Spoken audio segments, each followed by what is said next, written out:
नमस्कार। कार्यक्रम महासङ्घको महानिर्वाचनमा यहाँलाई हार्दिक स्वागत छ। म रञ्जन झा।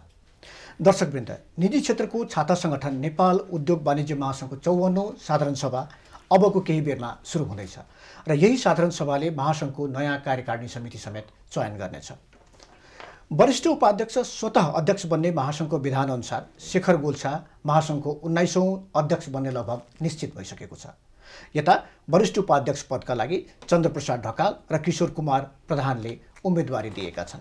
वरिष्ठ उपाध्यक्षका लागि दुवै प्रत्याशी प्यानलै खडा गरेर चुनावी प्रतिस्पर्धामा होमिएका छन्। ढकालका तर्फबाट जिल्ला नगर उद्योग वाणिज्य सङ्घको समूहबाट गुणनिधि तिवारी, वस्तुगत तर्फबाट उमेशलाल श्रेष्ठ र एसोसिएट्सबाट रामचन्द्र सङ्घाई चुनावी प्रतिस्पर्धामा छन्। यस्तै प्रधान समूहबाट जिल्ला नगरमा दिनेश श्रेष्ठ, वस्तुगत तर्फ अञ्जन श्रेष्ठ र एसोसिएटका तर्फबाट सौरभ ज्योतिले उम्मेदवारी दिएका छन्। महासङ्घको महानिर्वाचनको यो विशेष संवादमा आज हामी महासङ्घको विगत र वर्तमानको समीक्षाका साथै निर्वाचनका बारेमा विश्लेषण गर्नेछौँ र यसका लागि हाम्रो स्टुडियोमा हुनुहुन्छ वरिष्ठ पत्रकार गोपाल बुढाथोकी र आर्थिक पत्रकार कुबेर चालिसे। स्वागत छ यहाँहरूलाई। नमस्कार, धन्यवाद। गोपालजी, महासङ्घको 54औं साधारण सभा चैतमै हुनेवाला थियो, तर यो कोभिड-19 का कारण पटक पटक यो सरियो। अब अहिले आएर यो साधारण सभा भइरहेको छ। कठिन परिस्थितिमा भइरहेको यो साधारण सभालाई कसरी लिन सकिन्छ? अब तपाईँको यो एउटा सङ्घ संस्थाको एउटा तपाईँको चाहिँ निरन्तरताको एउटा जीवन्तताको लागि पनि यो आवश्यक थियो र तपाईँको अहिलेको विश्व परिस्थितिमा तपाईँको महानिर्वाचनहरू पनि भइरहेका छन्। राजनीति तपाईँको निर्वाचनहरू भइरहेका छन्, सङ्घ संस्थाहरू भइरहेका छन्। अनि अहिले भर्खरै तपाईँको चाहिँ हाम्रो छिमेकी देशमा पनि तपाईँको निर्वाचनहरू भए। त्यसै कारणले यसलाई चाहिँ तपाईँको सुरक्षाका साथ व्यवस्थित रूपमा तपाईँको चाहिँ यो गर्नु जरुरी थियो र किनभने तपाईँको चाहिँ अब 2077 वैशाख 1 गतेदेखि नयाँ नेतृत्व आउनुपर्ने र तपाईँको महासङ्घलाई चाहिँ तपाईँको एउटा निरन्तरता दिनुपर्ने, यसलाई चाहिँ तदर्थवादमा राख्नु नहुने अवस्था थियो।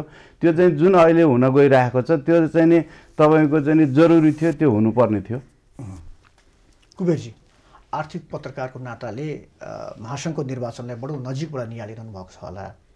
यो विगतको निर्वाचन र यसपटक भइरहेको निर्वाचनलाई कसरी लिइरहनु भएको छ? धन्यवाद।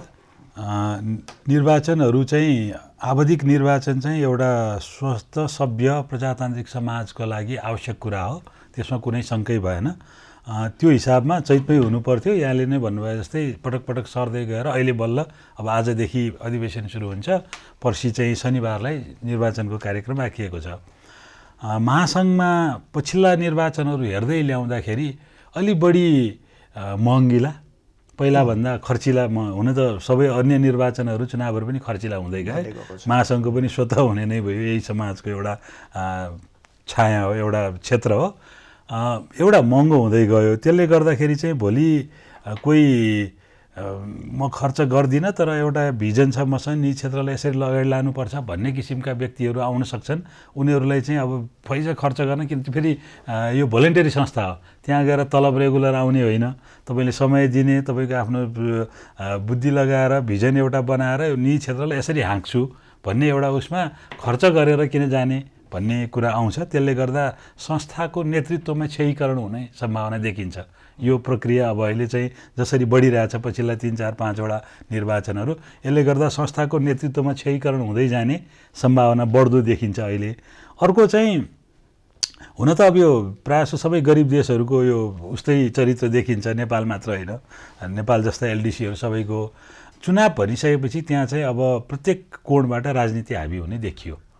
बिस्तारै बिस्तारै राजनीतिक किताबमा गयो। हुन त त्यसले गर्दा राजनीतिक दलहरूलाई अथवा सरकारलाई एडभान्टेज होला, सबै ठाउँमा मेरो पकड छ भन्ने, एक किसिमको कब्जा छ भन्ने, त्यो उहाँहरूलाई चाहिँ आत्मरति आत्मसन्तुष्टि त होला। तर त्यसले गर्दा के हो भने संस्थाहरू व्यावसायिक नरहने भयो। अब बिस्तारै बिस्तारै संस्थाहरू, यस्ता व्यावसायिक संस्थाहरू चाहिँ गैर राजनीतिक प्रकृतिका संस्थाहरूमा राजनीति हाबी हुँदै जाने भयो र व्यावसायिक कुरा चाहिँ मिनिमाइज हुँदै जाने भयो, जसले गर्दा यी संस्थाका स्थापनाका उद्देश्य लक्ष्य जे थिए त्योबाट अब डाइभर्ट हुँदै हुँदै अब बिस्तारै बिस्तारै एउटा पोलिटिकल विङ जस्तै बन्दै जान्छ कि नहोला, नहोस्। हामी नहोस् भन्ने नै चाहन्छौँ। तर पोलिटिक्स बढी हाबी हुँदै जाँदाखेरि यसले के हुन्छ भन्दा व्यावसायिकताको ह्रास हुन्छ। एउटा नेतृत्वको क्षयीकरण हुँदै जाने भयो, अर्को व्यावसायिकताको पनि क्षयीकरण ह्रास हुँदै जाने भयो। यसले गर्दा सङ्घ संस्थाका औचित्यमाथि, सङ्घ संस्थाका अस्तित्वमाथि प्रश्नहरू जन्मिँदै जाने खतरा देखिन्छ अब अहिले पछिल्लो समय। भनेपछि कुबेरजी यो भिजन छ तर यदि पैसा छैन भने अब नेतृत्वमा आउन गाह्रो छ भन्नुभएको? बिस्तारै त्यतातिर गइरहेको देखिन्छ। त्यसलाई कोर्स करेक्सन गर्नुपर्छ। त्यही भएर मैले अहिले पछिल्लो समय निर्वाचनका प्रतिद्वन्दीहरूलाई पनि भन्ने गरेको छु, तपाईँले जो जित्नुहुन्छ जितेर जानासाथ यसको लागि चाहिँ अब भोलिपल्टै भनौँ न आइतबार सोमबार उहाँहरूको पूर्ण कार्यकारिणी सभा हुन्छ, त्यसपछि जुन पहिलो बैठक बस्नुहुन्छ त्यहाँबाट नै तपाईँहरूले अब एक किसिमको नयाँ एउटा शुद्धिकरण अथवा कसरी भन्नुहुन्छ अब त्यसलाई जे शब्द दिए पनि त्यसलाई चाहिँ व्यावसायिकता नमर्ने गरी र संस्थामा एक किसिमका राम्रा व्यवसायहरू, स्थापित व्यवसायहरू, एउटा भिजन भएका व्यवसायहरू आउने वातावरण चाहिँ कायम राख्नको लागि के गर्नुपर्छ, संस्थागत संरचना लगायतको होमवर्क तयारी चाहिँ आजदेखि नै तपाईँहरू निर्वाचित जो हुनुहुन्छ भएर जानसाथ गर्नुहोस् भनेर मैले त्यही भएर आजकल त्यो पनि भन्ने गरेको छु।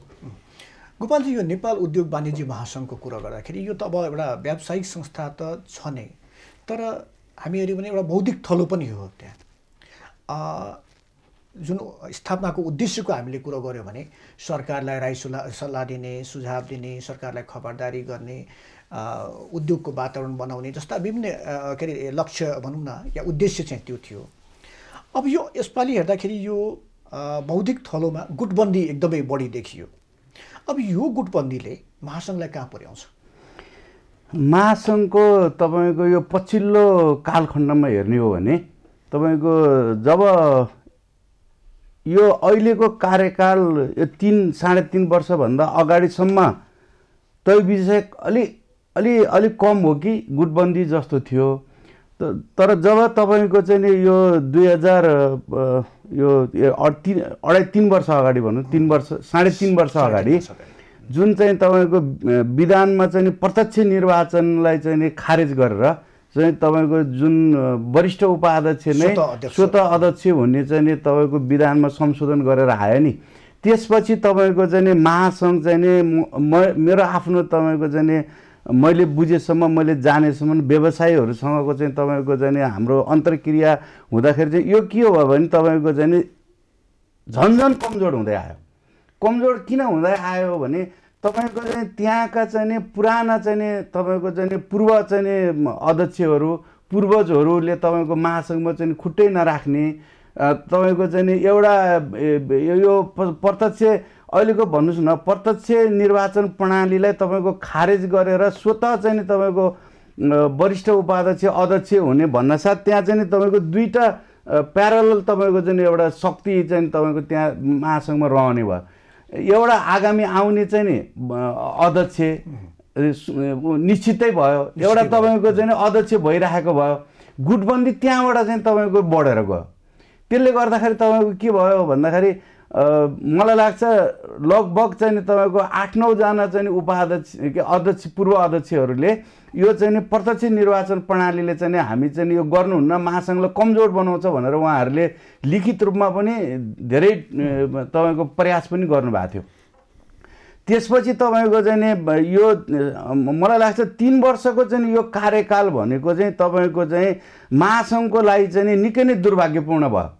तपाईँलाई एउटा उदाहरण बताइदिउँ, तपाईँको महासङ्घको यो मलाई लाग्छ 54-55 वर्षको इतिहासमा तपाईँको यसै पटक हो जो अख्तियारले चाहिँ तपाईँको त्यहाँ चाहिँ अनियमितता छ र जुन चाहिँ नि एक गाउँ एक उत्पादन, एक जिल्ला एक उत्पादन भनेर जुन राज्यले तपाईँको 20-25 करोड निरन्तर दिएर आइरहेको थियो, अन्तर्राष्ट्रिय दाता संस्थाहरूले पनि दिन्थे, जुन कृषि उद्यम केन्द्र भन्ने महासङ्घभित्र छ, त्यो तपाईँको चाहिँ त्यो ठप्प नै भयो प्रोग्राम। त्यो ठप्प नै भयो। त्यो ठप्प हुँदाहुँदै पनि तपाईँको के भयो भन्दाखेरि त्यो तपाईँको चाहिँ नि त्यहाँभित्र चाहिँ नि अनियमितता भयो भनेर तपाईँको चाहिँ अख्तियारले चाहिँ पत्र समेत काटेर सार्वजनिक भयो। 1965 स्थापना भएको थियो भनेपछि यो 55 वर्षको इतिहासमा पहिलो पटक तपाईँको चाहिँ एउटा कलङ्कित काम भयो नि त। तपाईँको चाहिँ त्यति तपाईँले भन्नुभयो नि बौद्धिक थलो हो, यो चाहिँ स्वस्थ स्वच्छ मर्यादित व्यवसाय गर्ने ठाउँ हो। देशलाई तपाईँको चाहिँ रोजगारी दिने हो। देशलाई चाहिने तपाईँको चाहिँ हरेक कुरा हामीले उपभोग गर्ने कुरा चाहिँ उत्पादन गर्ने एउटा चाहिँ राष्ट्रको चाहिँ मेरुदण्ड हो उद्योग क्षेत्र भनेको। त्यसको चाहिँ यत्र आम व्यवसायीहरूको छाता सङ्गठन हो। त्यो छाता सङ्गठन कुनै व्यक्तिको तपाईँको चाहिँ एउटा निजी चाहिँ घरमा त तपाईँको अहिले हामी चाहिँ एउटा चाहिँ घरमुलीले आफूलाई लागेको गर्न पाउँदैन। समाज त्यसरी विकास भइरहेको छ भने यत्रो तपाईँको चाहिँ एउटा इतिहास बोकेको संस्थामा तपाईँको गुटबन्दी हुनु र यसले चाहिँ तपाईँको स्वच्छ ढङ्गले चाहिँ तपाईँको निर्वाचन भएर आउने जुन संविधान हाम्रो विद्यमान संविधान छ त्यो संविधानले पनि तपाईँको खुला प्रतिस्पर्धा भन्छ हैन। अनि प्रतिस्पर्धात्मक तपाईँको चाहिँ यो बजार व्यवस्था भन्छ हैन। त्यसै कारणले यी सबै कुराहरूलाई हेर्दाखेरि पनि तपाईँको मलाई भन्नुहुन्छ भने यो महासङ्घको अहिलेको जुन अवस्था छ यो चाहिँ तपाईँको कमजोर स्थितिमा पुग्यो। छिन्न भिन्न पनि भयो, तपाईँको मान्छेहरू छिन्न भिन्न भए। तपाईँको यिनीहरू म एउटा जोड्छु, जस्तो तपाईँको महासङ्घभित्रकै तपाईँको कोषाध्यक्ष हुनुहुन्थ्यो ज्ञानेन्द्र प्रधान, उहाँले महासङ्घ चाहिँ अपारदर्शी भयो, नेतृत्व अपारदर्शी भयो भनेर उहाँले चाहिँ बिचैमा राजीनामा समेत दिएर हिँड्नुभयो। त्यो चाहिँ त्यहाँको चाहिँ आर्थिक अवस्थालाई लिएर चाहिँ उहाँ हिँड्नुभयो हैन।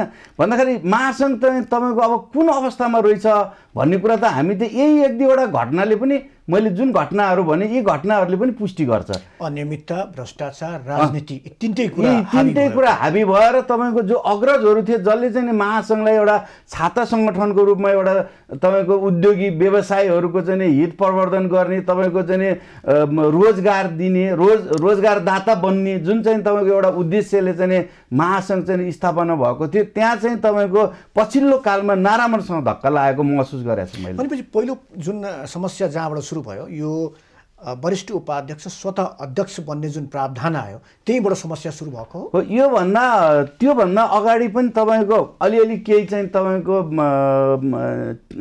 भनौँ न पूर्वजहरूले चित्त बुझाइराखेका थिएनन्, जसले चाहिँ महासङ्घमा चाहिँ योगदान पुर्याए, महासङ्घ बनाउन यत्रो चाहिँ अब लगानी गरे, उहाँहरूको पुर्खाहरूले लगानी गरे हैन, चित्त बुझाएका थिएनन्। तर त्यसले अरू तपाईँको फासला र तपाईँको चाहिँ महासङ्घमा चाहिँ खुट्टै नहाल्ने पूर्व अध्यक्षहरूले खुट्टै नहाल्ने परिस्थिति आज सिर्जना भयो।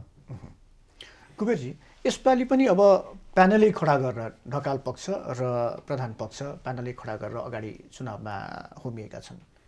यो सहमति के जुट्न नसकेको हो या प्रयासै नभएको हो कि? सहमतिका केही प्रयासहरू भए वर्तमान अध्यक्षले तथा पूर्व अध्यक्षहरू अग्रजहरू जो हुनुहुन्थ्यो, जसलाई महासङ्घको एकताप्रति महासङ्घको सहमति भएर एकताबद्ध आवाज बाहिर गयो भने यसले धेरै राम्रो काम गर्न सक्छ, त्यसले चाहिँ नि पोजिटिभ मेसेज पनि जान्छ भन्ने जसलाई लागिरहेको थियो। अहिलेको अवस्था फेरि अर्थतन्त्रमा झन् धेरै समस्या भएको बेलामा हुनुपर्छ भन्ने जसलाई लागेको थियो उहाँहरूले कोसिस गर्नुभयो। तर अब यो अघि हामीले भने जस्तै जसरी प्यानलै बनाएर चुनावमा खडा भइसकेपछि वार्ता हुँदै जाँदा सहमतिको कुरा गर्दै जाँदाखेरि दुवै पक्षहरू आफ्नो चुनाव प्रचारमा पनि लागिरहेका थिए। सहमति हुन सक्ने सम्भावना चाहिँ सायद चैतमै चुनाव भइदिएको भए सहमति हुन पनि सक्थ्यो होला, तर चैतमा भएन। वैशाख जेठ असार हुँदै अहिले मङ्सिरसम्म आइपुग्दाखेरि 9 महिना उहाँहरू दुईटै प्यानलले आफ्नो होमवर्क गर्ने काम जारी राख्नुभयो। त्यसले गर्दा पनि सहमति गर्नलाई पछिल्लो समयमा गाह्रो हुँदै आयो र अहिले जुन सहमति नै नहुने स्थिति हुनु भनेको चाहिँ सबै अग्रजहरूका पनि आफ्ना इन्ट्रेस्ट भए। अब पुराना जो त्यहाँ महासङ्घलाई माया गर्ने नगर्ने जो जति हुनुहुन्छ अग्रजहरू सबै र लगायत त्यसबाहेक बाहिरका तत्त्वहरू, जब चुनाव हुन्छ त्यसपछि बाहिरको तत्त्वहरूले पनि खेल्न पाउँछ कुनै पनि सङ्घ संस्थामा। बाहिरको तत्त्व भन्नासाथ सरकार पनि छ एउटा बलियो दावेदार, किनभने सरकारलाई गाइड गर्न सक्ने, सरकारको कुरामा देशभरि सरकार पछिको पुरै सञ्जाल भएको र सरकारलाई काउन्टर दिन सक्ने संस्था हो नेपाल उद्योग वाणिज्य महासङ्घ भनेको। त्यो भएर सरकारले पनि त्यहाँ आफ्नो मान्छे आओस् अथवा आफ्नो पकडमा रहिरहोस्, आफूभन्दा कमजोर भइरहोस्। हुन त यो राजनीतिको चरित्रै हो, सबै क्षेत्र चाहिँ कमजोर भइरहन्, हामी मात्र बलियो भइरहन्, यो राजनीतिको चरित्रै हो। हुन चाहिँ विकसित देशहरू किन विकसित भयो भन्दा राजनीतिले सबै क्षेत्रलाई संरक्षण गरेर बलियो बनाउँछ र त्यो देश विकसित छ, समृद्ध छ।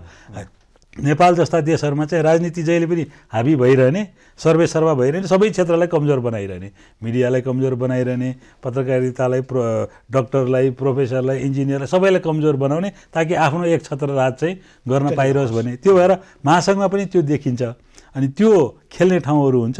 त्यसबाहेक बजारमा अर्थतन्त्र भनेको त बजारले चल्ने हो। बजारमा सबै राम्रा छन् भन्ने हुँदैन। सबै उद्योगी व्यवसायहरू राम्रा छन्, असल छन्, प्रतिस्पर्धात्मक वातावरणमा काम गरिरहेछन्, स्वच्छ व्यवसाय गर्छन् भन्ने हुँदैन। भनेपछि उनीहरूका पनि इन्ट्रेस्ट हुन्छन्। र अब अहिले पछिल्लो समयमा अर्थतन्त्र नेपालको लागि यति धेरै महत्त्वपूर्ण हुँदै गयो। नेपालको अर्थतन्त्र नेपालको आफ्नो हातमा मात्रै छैन। हामी त सबै आयातमुखी अर्थतन्त्र छौँ भनेपछि त अब अरू बाहिरका शक्तिहरूको पनि इन्ट्रेस्ट हुने हो। के गर्दाखेरि हाम्रा पोलिसीहरू, नीतिहरू लागू गर्न सकिन्छ, के गर्दाखेरि हाम्रो व्यापार बढाउन सकिन्छ भनेर अब त्यहाँनिर खेल्ने तत्त्वहरू धेरै भयो। यस्ता एक्सटर्नल फ्याक्टरहरूले खेल्ने धेरै ठाउँ भइसकेपछि झन् सहमति भन्ने कुरा टाढा हुँदै जान्छ। तुरुन्तै त्यतिखेर चैतमा नै चुनाव गरिसक्नु भयो उहाँहरूले। अब हुन त चैत 11 देखि लाग्यो, नाकाबन्दी लाग्यो, बन्दाबन्दी नै भयो। चैत्रको अन्तिममा चुनाव थियो। अब त्यतिखेर गर्ने स्थिति थिएन।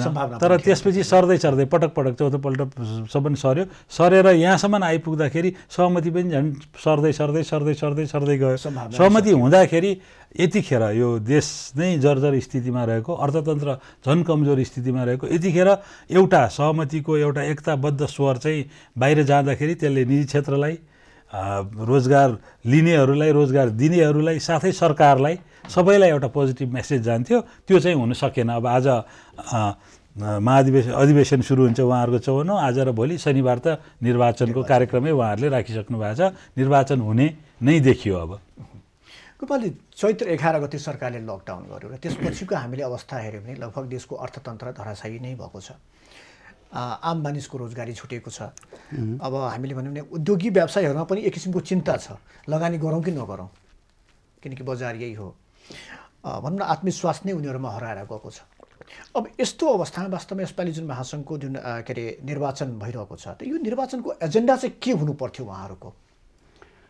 अनि मैले सरसर्ती एजेन्डाहरू हेर्दाखेरि तपाईँको आएकै छन्। यो लगानीको चिन्ता पनि देखिन्छ, उत्पादनको चिन्ता पनि देखिन्छ। तपाईँको चाहिँ त्यसमा चाहिँ नि बेरोजगारहरूको अथवा रोजगारदाताहरूको चाहिँ नि जुन रोजगारी अहिले चाहिँ गुमिरहेका छन् त्यसको पनि चिन्ताहरू त देखिन्छ। तपाईँको भिजन तपाईँको 25 पनि तपाईँको चाहिँ म देख्छु अहिले आइरहेका छन्। त्यसै कारणले तपाईँको एजेन्डा भनेको चाहिँ अब मलाई लाग्दाखेरि चाहिँ तपाईँको जुन हामीले चाहिँ अहिले जर्जर अवस्थामा चाहिँ उद्योग धन्दाहरू जुन चौपट अवस्थामै छन् भनौँ न अहिले। तपाईँको यो लकडाउनको चाहिँ समस्याले गर्दाखेरि अब देशको सबभन्दा ठुलो चाहिँ तपाईँको चाहिँ हाम्रो उत्पादनमै परिरहेको छ होइन, लगानी भइरहेको छैन, उत्पादन त घटिरहेको छ होइन। तपाईँको चाहिँ निर्यात तपाईँको चाहिँ घटेर गइरहेको छ, निर्यात चाहिँ अब ठप्पै जस्तो चाहिँ भइरहेछ। अरबको निर्यात हुन्थ्यो भने तपाईँको अब अहिले 20-25 करोडको निर्यात हुन नि तपाईँको चाहिँ समस्या तपाईँको देखिराखेको छ, किनभने उत्पादनै छैन। तपाईँको अब अन्तर्राष्ट्रिय बजार पनि त्यसैको कोभिडकै प्रभाव परिरहेको छ। अब यो बेलामा चाहिँ तपाईँको चाहिँ ठ्याक्कै चाहिँ अहिले हामीले हेर्दाखेरि सरकारसँग तपाईँको समन्वय गरेर तपाईँको अब अहिलेको चाहिँ यो जुन आर्थिक क्षेत्रको दुरावस्था जुन सिर्जना भइरहेको छ त्यसलाई चाहिँ अलिकति तपाईँको ऊर्जा दिन सक्ने, अब यसलाई चाहिँ बिस्तारै पुनर्जागरण गर्न सक्ने ढङ्गले चाहिँ तपाईँको त्यस्तो चाहिँ नेतृत्वले तपाईँको त्यो चाहिँ भिजन बोकेको नेतृत्व तपाईँको चाहिँ महासङ्घमा पुग्यो। र चाहिँ अब तपाईँको नेतृत्व भने चाहिँ मलाई लाग्दाखेरि चाहिँ कस्तो हुनु पर्यो भन्दाखेरि तपाईँको त्यो चाहिँ तपाईँको पूर्वगराई पनि हुनु भएन। त्यो नेतृत्व भनेको तपाईँको चाहिँ नि यो सन्तुलनकारी पनि हुनु पर्यो। त्यो नेतृत्व भनेको पारदर्शी पनि हुनु पर्यो। अब त्यस्तो नेतृत्व गयो भने महासङ्घ जुन अहिले कमजोर अवस्थामा रहेको छ त्यसलाई पनि तपाईँको चाहिँ नि एउटा चाहिँ नि ऊर्जावान बनाएर चाहिँ अगाडि बढ्न सक्छ। त्यो अनि अर्को कुरा चाहिँ नि जुन अहिले एजेन्डाहरू बाहिर चाहिँ नि जुन पक्षहरूले ल्याइरहेका छन्, अब दुईटा समूहमा छ, दुई समूहले ल्याइरहेका छन्। त्यो दुई समूहकोले चाहिँ नि राखेका चाहिँ नि कयौँ एजेन्डाहरू चाहिँ तपाईँको कार्यान्वयन पक्षमा त्यसको अवस्था के रहन्छ भन्ने छ। त्यो कार्यान्वयन पक्ष छ। तर तपाईँको यहाँनिर चाहिँ तपाईँको एउटा मलाई लागेको शङ्का चाहिँ के छ भने तपाईँको यो चुनावको बेलामा जो बिदा हुनुहुन्छ अध्यक्ष भवानी राणा र तपाईँको जो आउँदै हुनुहुन्छ शेखर गोल्छ, उहाँहरूले गुट बोकेर हिँड्नुभयो। उहाँहरूले पक्षधरता लिनासाथ तपाईँको फेरि तपाईँको यो जति पनि एजेन्डाहरू पस्किएका छन्, जति पनि एजेन्डा आएका छन्, महासङ्घ चाहिँ एकताबद्ध भएर तपाईँको चाहिँ गएन भने त तपाईँको दुई पक्षमा तपाईँको एउटा पक्ष मात्रै स्वाट्ट आउने, अर्को पक्ष सुई हुने स्थिति त छँदै छैन। त्यो अवस्था त छैन। बाहिरबाट हामीले चाहिँ हेर्दा अध्ययन गर्दा त्यो अवस्था चाहिँ छैन। अब त्यो अवस्था छैन, एकछिनको लागि चाहिँ अध्यक्ष बाहेक स्विप भयो अरे अथवा भएन भन्दाखेरि पनि तपाईँको चाहिँ त्यहाँको उपस्थितिले त भोलि महासङ्घको चाहिँ जुन अहिलेको कमजोर अवस्था छ, महासङ्घभित्रको जुन गुटबन्दी देखिएको छ, त्यसले निरन्तरता पाउने भयो भन्ने चिन्ता एउटा छ। हामी जारी नै राख्नेछौँ। संवादको सिलसिला जारी नै छ, हामीसँगै रहनुहोला। कार्यक्रम महासङ्घको महानिर्वाचनमा यहाँहरूलाई पुनः स्वागत छ।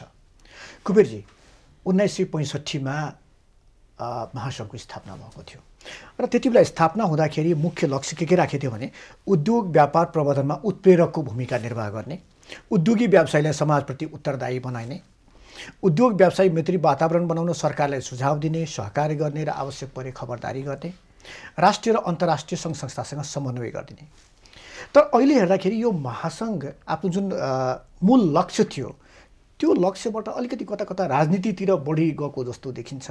यसले महासङ्घलाई कुन ठाउँमा पुर्याउला, कस्तो असर पार्ला? अघि हामी भन्दै थियौँ नि, संस्थामा बढी राजनीति हावी हुँदै जाँदाखेरि संस्थाको व्यावसायिक चरित्र ह्रास हुँदै जान्छ भनेर हामी भन्दै थियौँ नि।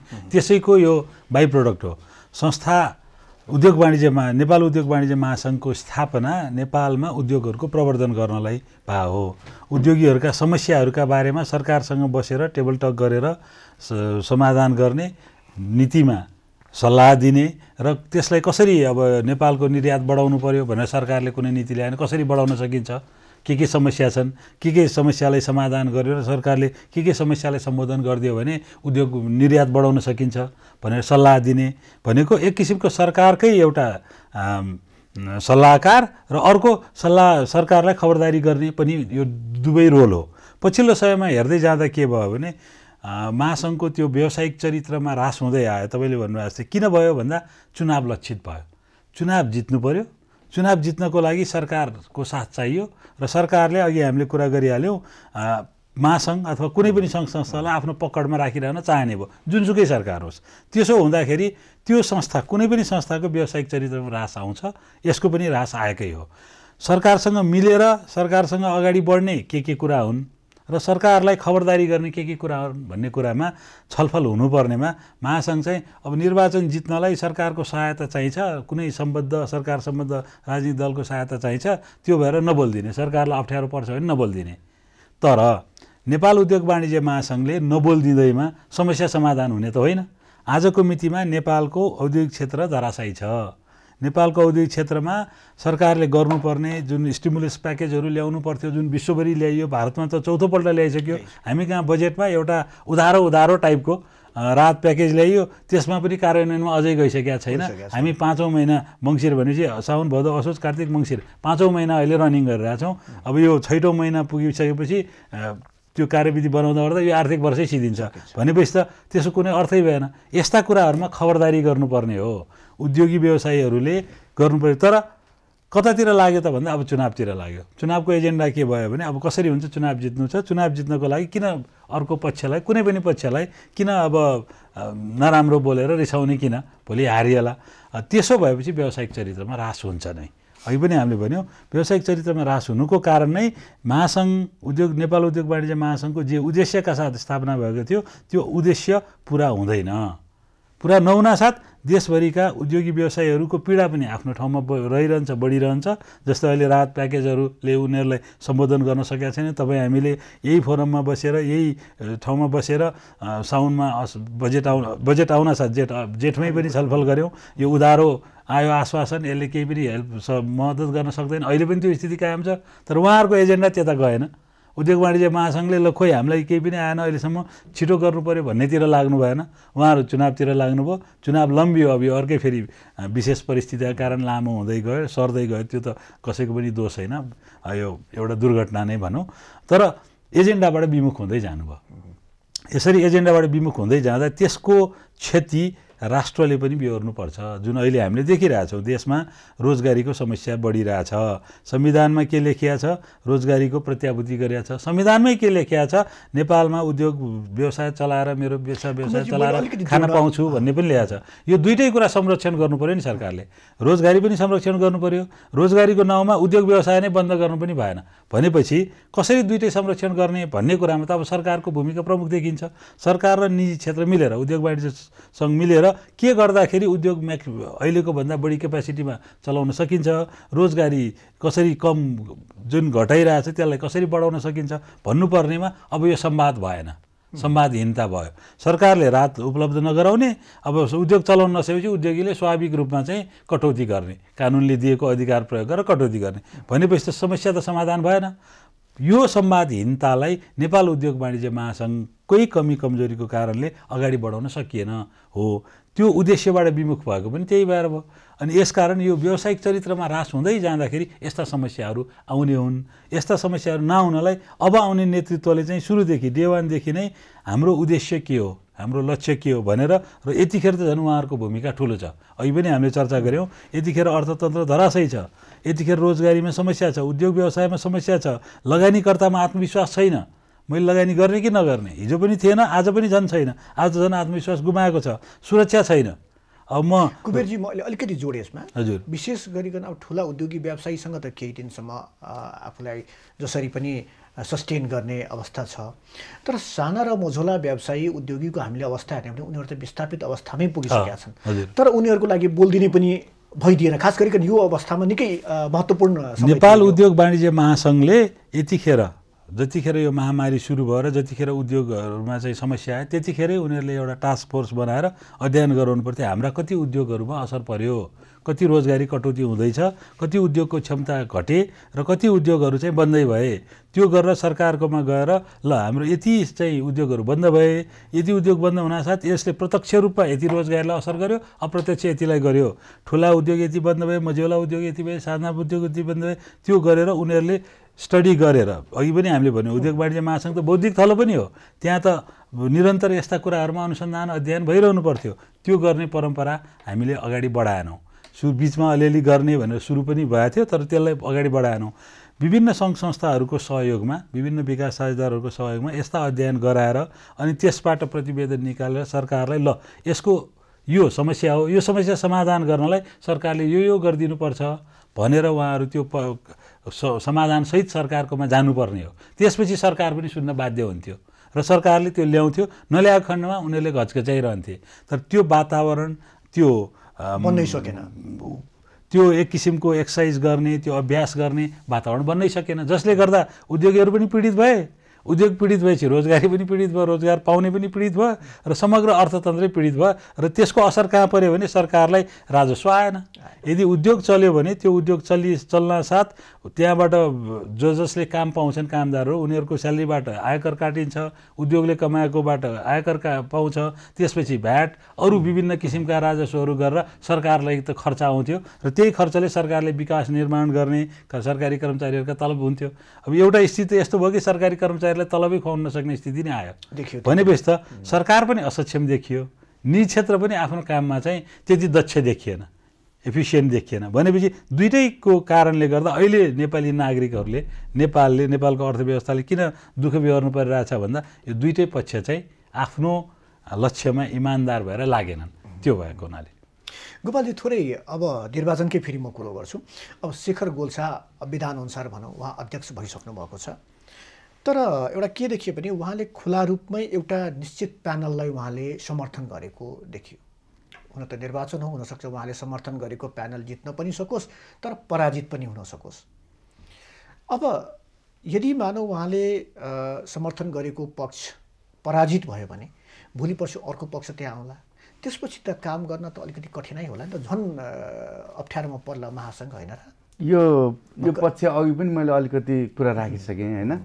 त्यो अब यो जुन नेतृत्व चाहिँ तपाईँको अब नयाँ नेतृत्व चाहिँ शनिबार पछि जुन आउँछ नि त्यसले चाहिँ अब आग्रह पुरा गरेर राख्नुहुन्न। मैले अघि नै भने नि अब आग्रह प्रग्रह भन्दा पनि अहिलेको विषम परिस्थितिमा अब तपाईँको यो चाहिँ नि तपाईँको चाहिँ अहिलेको अवस्थामा अब हामीले चर्चा गरिरहेका छौँ। अब तपाईँको चाहिँ खरबौँको चाहिँ लगानी चाहिँ तपाईँको लगानीकर्ताहरू अहिलेको चाहिँ मर्माहत बनिरहेका छन्।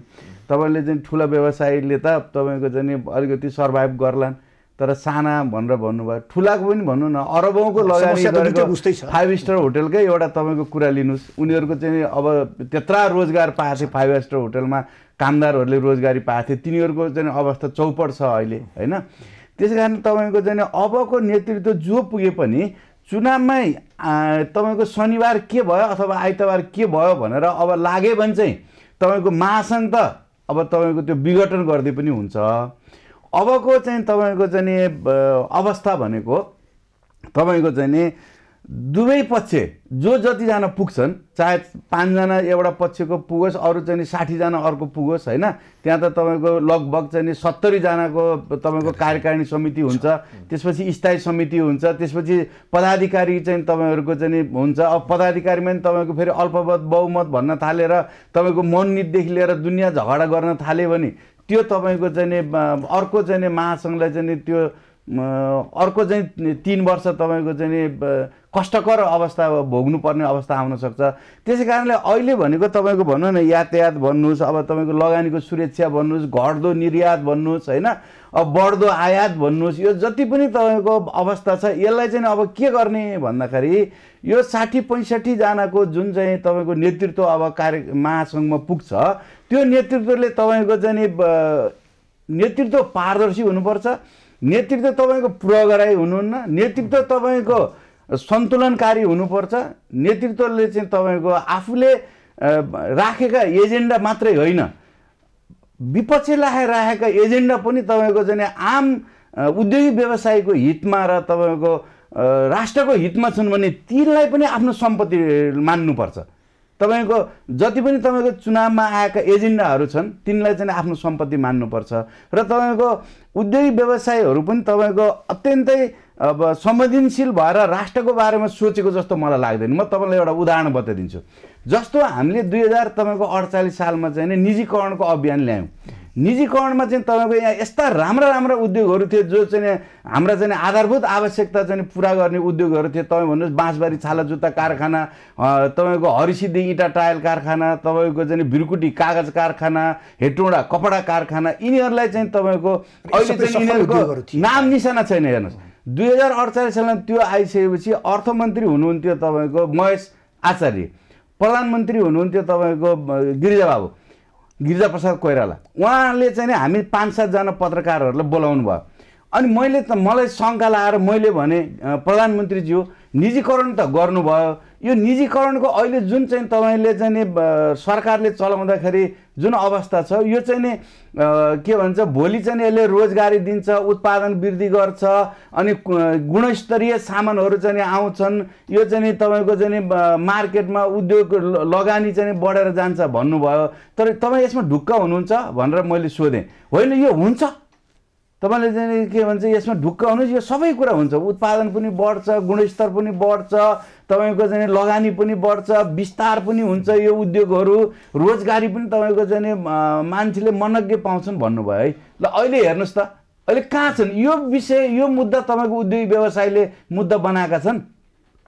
तपाईँ डलर तिरेर तपाईँको प्लास्टिक दाना ल्याएर यहाँ प्लास्टिक उत्पादन गरिराख्नु भएको छ, त्यसले तपाईँको वातावरणको प्रदूषणदेखि लिएर सहर बजार खोला नाला तपाईँको चाहिँ नष्ट बनाउँदैछ, उत्पादनमा नष्ट बनाउँदैछ।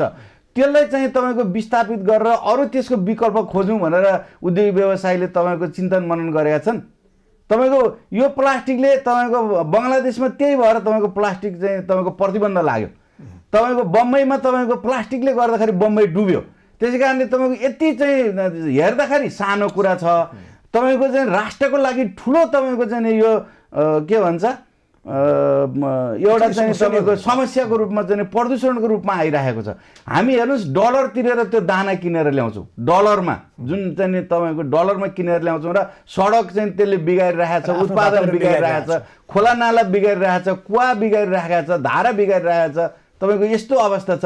यस्ता मुद्दाहरू तपाईँको अब चाहिँ अँगाल्ने, यसको बारेमा सोच्ने र तपाईँको आफ्नो पक्ष विपक्ष नभनिकन जो साथीहरू आएका छौँ, हिजो चुनावी मैदानमा हामीले जे गऱ्यौँ, जतातिर लाग्यौँ, जहाँ लाग्यौँ, अब होइन है। अबको चाहिँ विषम परिस्थितिलाई हामीले चाहिँ तपाईँको आत्मसात गरेर यसलाई चाहिँ तपाईँको चाहिँ महासङ्घलाई चाहिँ बलियो बनाउने र आर्थिक क्षेत्रमा चाहिँ जुन अहिलेको दुरावस्था छ त्यसलाई तपाईँको चाहिँ मैले यहीँ जोड्न खोजेँ। जस्तै एउटा अध्यक्ष भइसकेको मान्छेले यसरी कुनै एउटा प्यानललाई समर्थन गर्नु यो के ठिक हो, यसमा केही परिवर्तन हुनुपर्छ या त होइन? यहाँ सुन्नु, यस चाहिँ के हुन्छ भने तपाईँको चाहिँ म 2042 सालदेखि सङ्घ संस्थामा छु।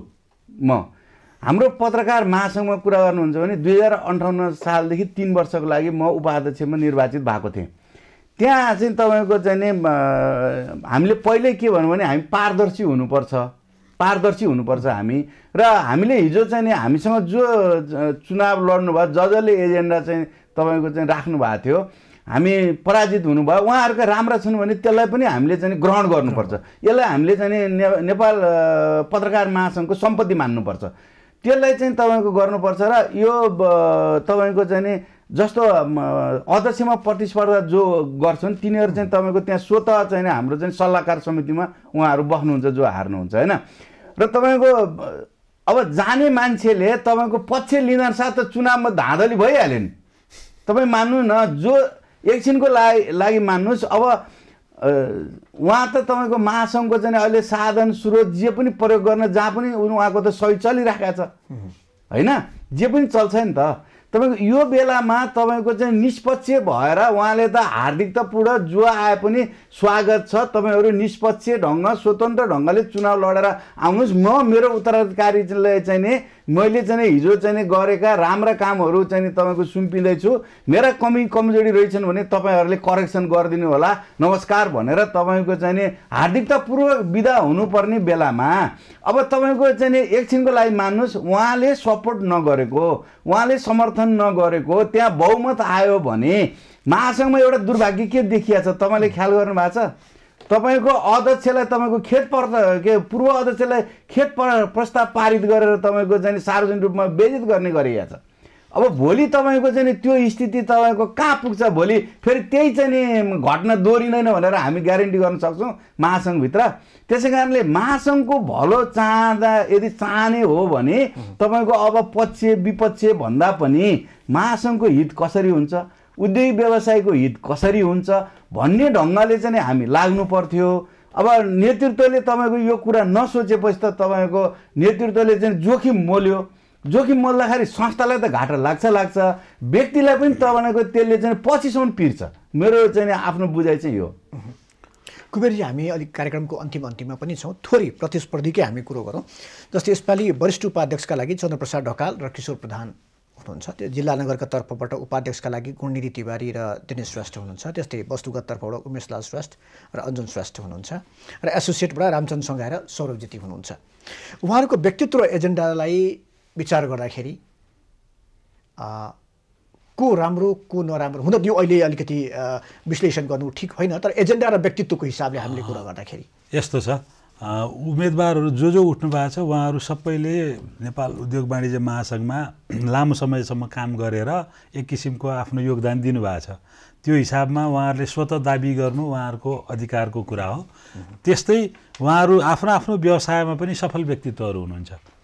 चन्द्रजीको आफ्नो सफलताको कथा छ, किशोरजीको आफ्नै होला, त्यसपछि अञ्जनजीको, त्यसपछि यता हाम्रो उमेश लाल श्रेष्ठ, यता दिनेश श्रेष्ठ, गुणनिधिजी, अनि यता सौरभ ज्योति र रामचन्द्रसँगै सबैका आफ्ना आफ्ना व्यवसायमा आफू सफल आफ्नो किसिमले ग्रो हुँदै आएका बिजनेसहरू, स्थापित बिजनेस घरानाहरू उहाँहरू लडिरहनु भएको छ। तर यसको अर्थ के हो भने चुनाव अथवा निर्वाचन भनेको फेरि छुट्टै पाटो हो। त्यो भएको हुनाले भोलि निर्वाचन जितिसक्दा एउटा किसिमको उहाँहरूले पद पाउनुहुन्छ र महासङ्घमा वरिष्ठ उपाध्यक्ष हुनुहुन्छ, नहुँदा पनि उहाँहरूको आफ्नो व्यवसाय त फेरि छँदैछ। त्यो व्यवसायमा उहाँहरू विस्तारित हुँदै गइरहनु भएको छ, अझ यसलाई अगाडि बढाउँदै लानुहुन्छ। सबै संसारै सकिने भनौँ न, मङ्सिर पर्सि आइतबारदेखि चाहिँ सबै सकिने भन्ने होइन, यो एउटा प्रक्रिया हो। यसलाई त्यसरी पनि लिनुपर्छ। अघि गोपाल दाइले भन्नुभएको कुरामा एकदम सपोर्ट गर्छु यो कुरामा कि आइतबारदेखि त्यसपछि त्यसलाई कसरी लिने भन्ने कुरा हो। तर हामी कहाँ चाहिँ अलि बढी व्यक्तिगत लान्छना, व्यक्तिगत तहमै उत्रिने भन्ने कल्चर डेभलप भएको, त्यो खराब कल्चर डेभलप भएको हुनाले उहाँहरूलाई असहज हुन सक्छ। तर अब सहजतापूर्वक उहाँहरूले आइतबारदेखि जे रिजल्ट आउँछ, जो जित्नुहुन्छ उहाँहरूले चाहिँ हामीले जित्यौँ, तर यसको अर्थ अर्को पक्ष चाहिँ सकिएको होइन। अर्को पक्षको यो समाजमा, उद्योग वाणिज्य महासङ्घमा, यो देशको अर्थतन्त्रमा योगदान जे छ त्यो छ, त्यसलाई पनि हामी स्वीकार गर्छौँ र उहाँहरूका एजेन्डाहरूलाई पनि हामीले लिएर अर्थतन्त्र, नेपाली अर्थतन्त्रलाई मजबुत बनाउन, बलियो बनाउन हामी चाहिँ काम गर्छौँ। उहाँहरूलाई चाहिँ उहाँहरूको सल्लाह चाहिँ हामी निरन्तर लिइरहन्छौँ भन्ने किसिमले एउटा सहमतिको उसमा चाहिँ सोचमा जानुभयो भने यसले संस्थालाई राम्रो गर्छ, देशलाई पनि, उद्योग वाणिज्य क्षेत्रलाई नै राम्रो गर्छ। होइन अब फेरि किताकाट गर्दै जाने, यो एकदमै पर्सनल चुनाव भने अलि फेरि खराब पनि हुन्छ। पर्सनल बढी हुन्छ। हाम्रो त्यो संस्कार, कल्चर, अब त्यो धेरै हाम्रो गाह्रो छ। यो समाज पूर्ण सभ्य समाज, लोकतान्त्रिक समाज नभइसकेको हुनाले अनि त्यो व्यक्तिगत तहमा भएपछि बढी इगो राख्दै जाने भयो भने चाहिँ भोलि समस्या हुने हो, संस्थालाई समस्या हुने हो। होइन भने उहाँहरूले चाहिँ ल अब चुनाव सक्यो, ल अब हामी बसेर अब के छ तपाईँहरूका एजेन्डा पनि हामी कायम लागू गर्छौँ, राम्रा एजेन्डा भनेर लिएर जानुभयो भने, एकताबद्ध रूपमा जानुभयो भने चाहिँ छिटो रिकभरी, आर्थिक पुनरुत्थानका कुरा जुन हामीले अर्थतन्त्रलाई पुनरुत्थान गर्ने भनेको छ त्यो कुरा सहज हुन्छ। होइन भने चाहिँ संवादको सिलसिलालाई हामी बढाउने नै छौँ। संवादको सिलसिला जारी नै छ, हामीसँगै रहनुहोला।